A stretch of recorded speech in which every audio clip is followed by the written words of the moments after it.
Hey, we're back again. So here, this first question is kind of a continuation of what we had at the end of part 2. If you remember, we had the function f of x equals negative absolute value of quantity x plus 3.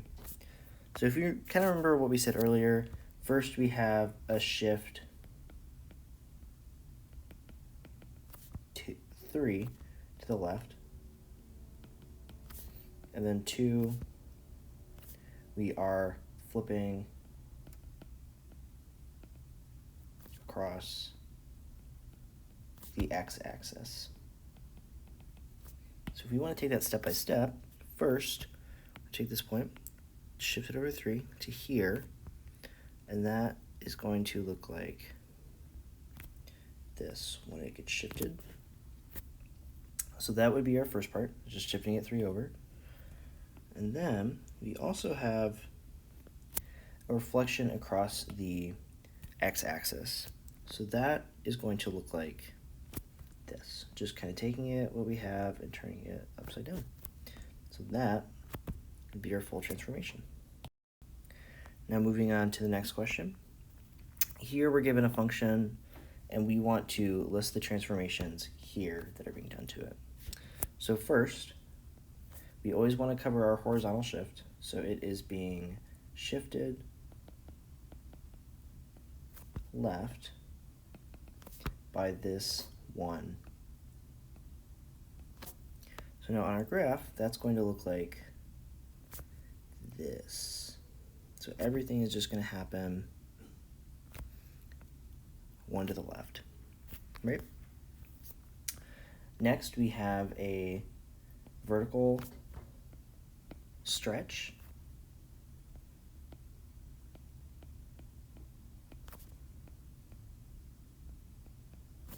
by a factor of, in this case, it is that 2. So what we have here, this point and this point are going to stay the same because they're at 0. Here, this line is going to go up to 2, and that slope is just going to kind of follow that. And then moving on to our last transformation here, you have to cover that negative. So we have a flip across the x-axis. And that is just going to make our graph look like this now.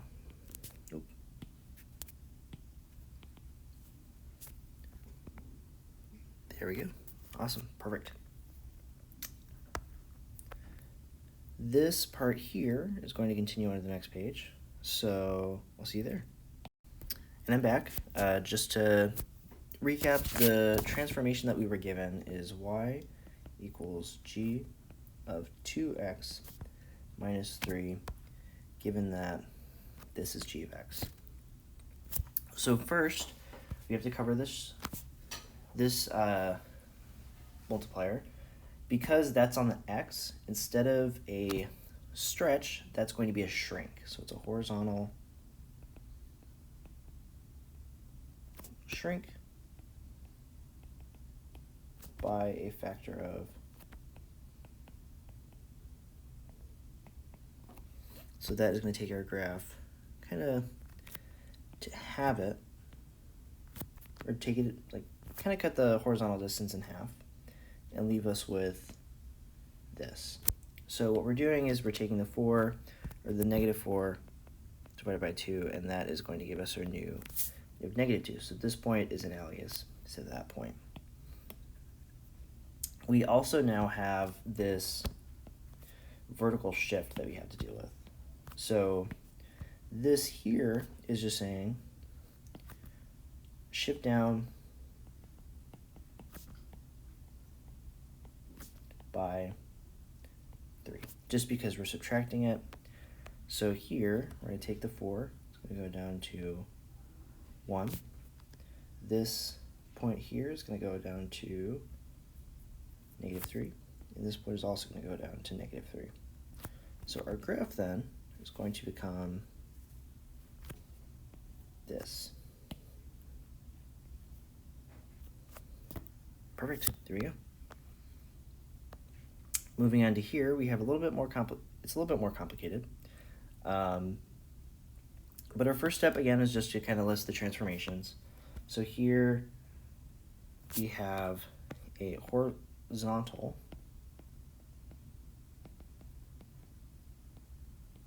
shift, right, because we're adding or subtracting. And because it's subtracted from the x, it's going to be to the right. So that's going to take our graph here and just move everything over 2 units. So instead of what we have, it is now going to look like this.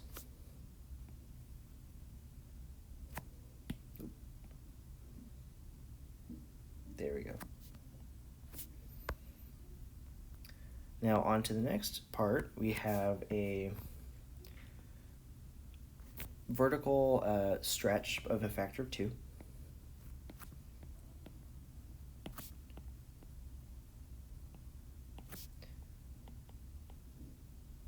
Factor of 2. So that's just going to double all our values. So this is going to go, this line is going to come at 2. And this slope is going to be twice as steep. So right now it's 1. It's going to become 2. It's going to be very, very steep. There we go. Next, we also have that negative sign here. So that means that we're going to flip it.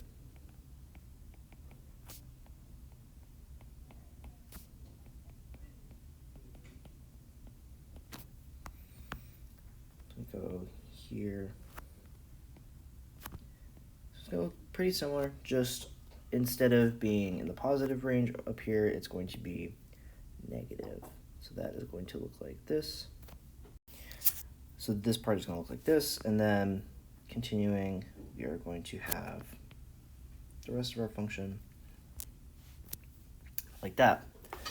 And then finally, our last transformation is this shift up of 1.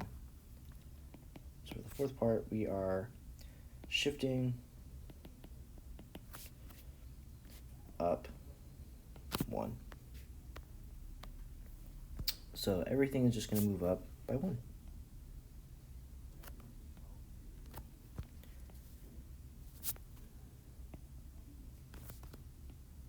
There we go, perfect. So this green piece here, that is the last transformation we have to make. There you go. Now moving on to number 35, we are given the parent function y equals the square root of x, and we want to make these transformations based on the order that we're given. So first, we are given that we want to shift 3 to the left.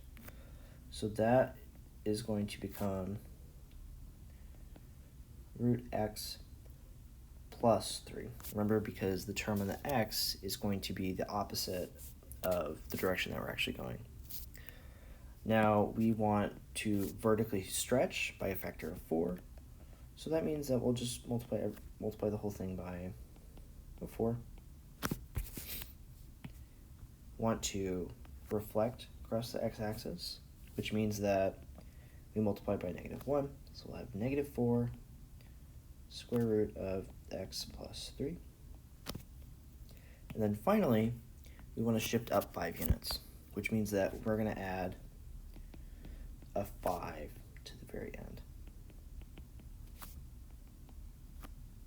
There you go. That would be our final answer. Now moving on, we are going to be looking at our new parent function, y equals the absolute value of x. So first, they want us to shrink vertically by a factor of 1/5. That just means that we multiply by 1/5 first. Next, we want to horizontally shrink by a factor of 2. If we remember earlier, instead of multiplying by 2 here, we are going to multiply by 1/2. then that's just because, again, the value on the x is going to be kind of like the opposite of what's happening in the y. So instead of multiplying by 2, we're going to multiply by 1/2 on the x term. Now our next step is to reflect about the y-axis, which normally if we were flipping about the x, we would just put a negative sign here. But since it's about the y-axis, that means we have to put our negative sign with the x term. So this is like a horizontal flip. And then finally, we want to shift down 4 units. That just means that we're going to subtract 4 from the whole thing. So we're going to have y equals 1 over 5, absolute value, negative 1 over 2x minus 4. There you go. That would be our final answer. Okay, now for this next one, we want to determine algebraically whether the graph of the equation is symmetric with respect to the x-axis, y-axis, origin, or none, and then show all work. So just to start off, symmetry with the x-axis just means that if we plug in a negative y for y, we should get the same equation.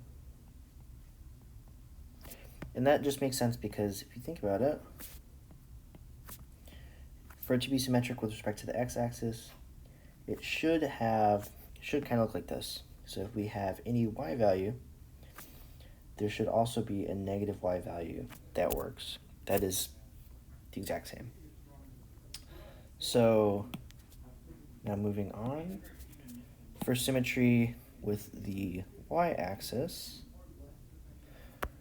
it's going to be pretty similar, just that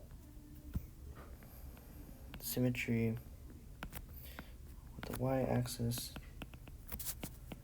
that means that if we have negative x for x, it should be the same equation. Again, that just stems from if we have a function that's symmetric, for any x value, the opposite should have the same y value. So these two distances should be the same, which in the picture they're not, but just, I guess, pretend that they are. And then finally, for symmetry about the origin, that means that if we plug in negative x and negative y, should be the same equation. That, again, is just kind of because if you think about a function that's symmetrical to the origin, if we have this point, they're opposite, and they both lie on the function.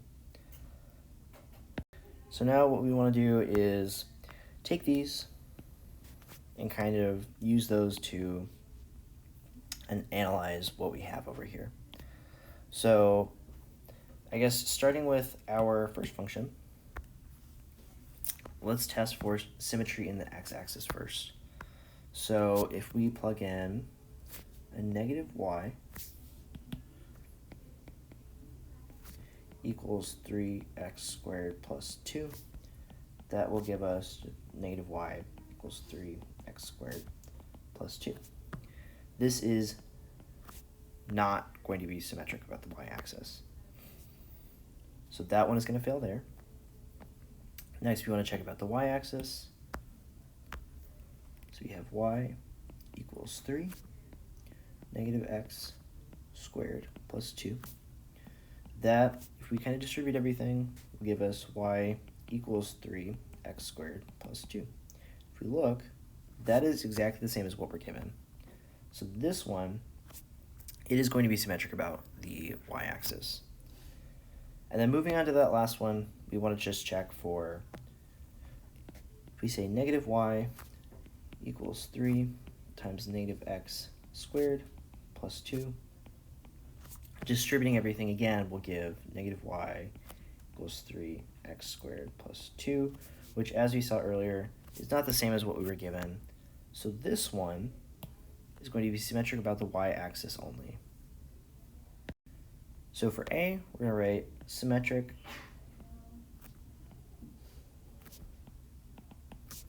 about y-axis only. Moving on to the next part, we're given 2x minus y squared is equal to 3. Go ahead and write over here.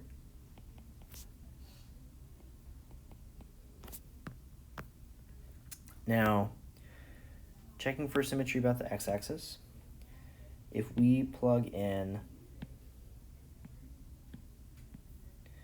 a negative y, so we have 2x minus negative y squared, set that equal to 3.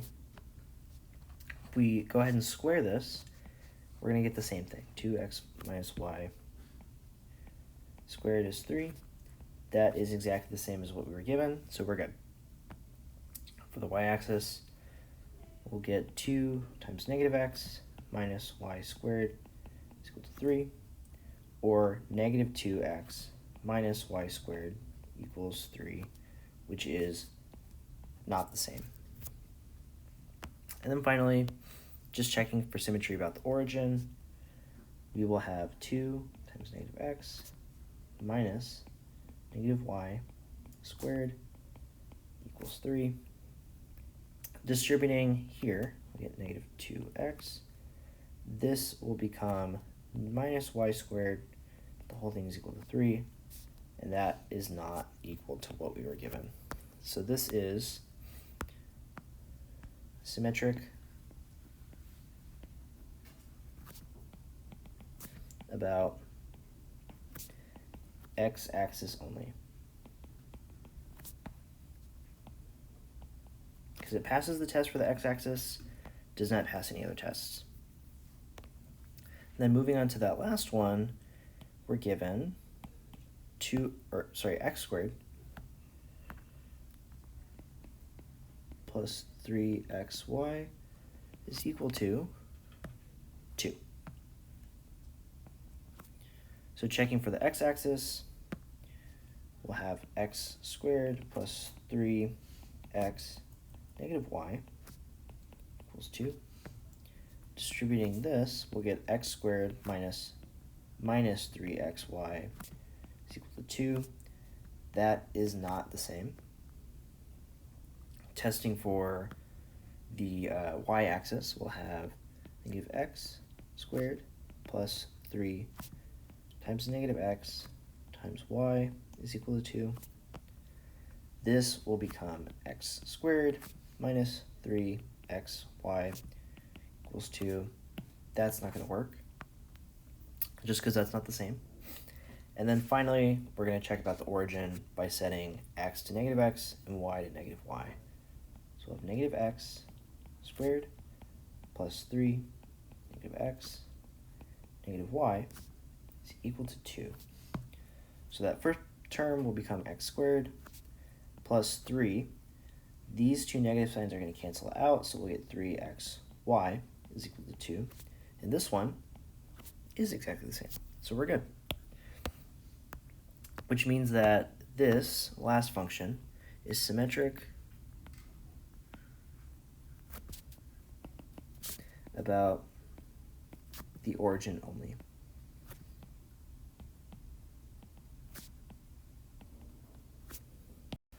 Moving on to number 37, we want to determine algebraically the given function is even, odd, or neither. So again, I'm just going to give a quick recap. So for a function to be even,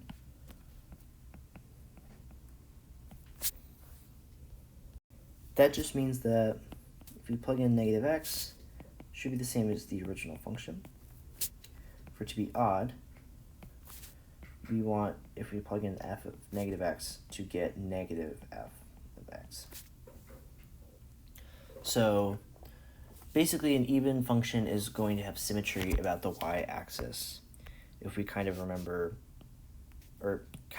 what we did earlier. So any function that is symmetric about the y-axis is going to be even, and then those that are kind of symmetric about the origin will be odd. So what we want to do for each of these is evaluate f of negative x, and then negative f of x, and just compare the three. So here for this first one, a, I evaluate f of negative x,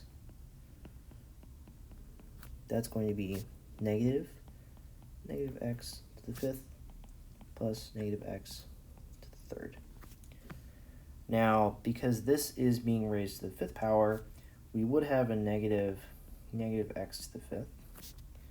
This will be minus x cubed. So this whole thing is going to be x to the fifth minus x cubed. Right off the bat, we can tell that that is not the same as the original, so we know that this at most is not going to be, or at least we know that this will not be even. Now, if we evaluate negative f of x, that will give us negative times a negative x to the fifth plus x cubed. Distributing that negative will give us x to the fifth minus x cubed. So for here, f of negative x is equal to negative f of x. So this one is going to be odd. Moving on to the next question, we are looking at this function here.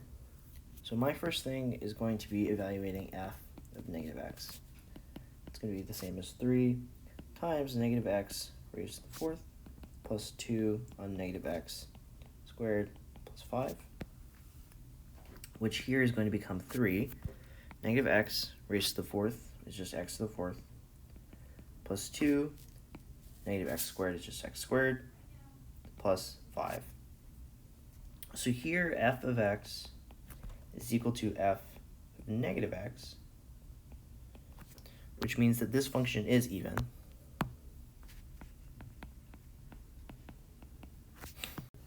And since the only function that is even and odd is y equals 0, that means that this function is only even. So that is all the work we need to do for that one. Now moving on to the last question, we have this function. So first, evaluate f of negative x. That is going to give us 2 times negative x squared plus 5 times negative x minus 3. So negative x squared is just x squared. We'll subtract a 5x and then minus 3. So here f of x, kind of like the first one, f of x is not equal to f of negative x. From there, we want to calculate negative f of x. That is going to be negative times 2x squared plus 5x plus 3. So distributing this negative, negative f of x is negative 2x squared minus 5x minus 3. So for this one, this is also not equal to the original function. So this one is going to be neither even or odd. Next, on number 38, we want to evaluate the piecewise function for the given values of x. So for this first one, we're evaluating at negative 4.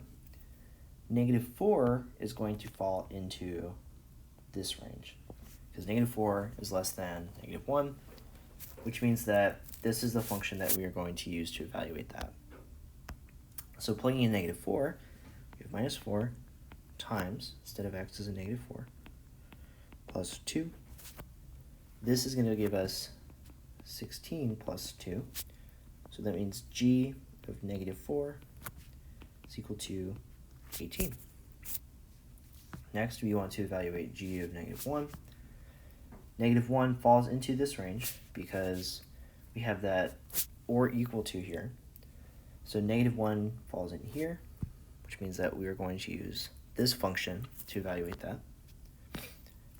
So g of negative 1 is going to be equal to negative 1 squared, which means that g of negative 1 is just 1. Moving on, we have g of 2. G of 2 falls into, again, this range just because we have that or equal to. So g evaluated at 2 is going to be the same as 2 squared, because again, remember we want to use this function. So g of 2 is equal to 4. Then for this last one, we're evaluating at 3. 3 is in this range because, of course, 3 is greater than 2. So this is the function that we're going to use to evaluate it. So g of 3 is equal to 5 plus 3, which means that g of 3 is 8. There we go. Perfect. Now moving on to our last question, we want to graph the piecewise defined function that we're given. So I'll go ahead and draw some coordinates. Okay, so for our first function, we're given that in this range from -4 to +2, so that's going to be from 1, 2, 3, -4 to +2, our function looks like this. So what we're going to graph is just absolute value of x as normal in that area. So starting at 0, absolute value of 1 is 1, absolute value of 2 is 2. So this is what that part is going to look like. And what we want to be careful about here is that because we're less than or equal to 2, we have that or equal to part right here. This here is going to be a full circle. Now moving in the opposite direction, absolute value of -4 is +4.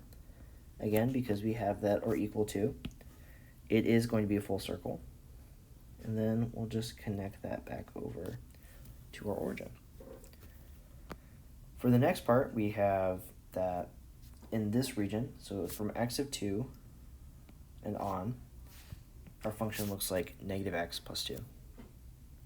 So looking at our graph, I guess starting from 2 here, if we are evaluating -2 plus 2, that will give us a value of 0.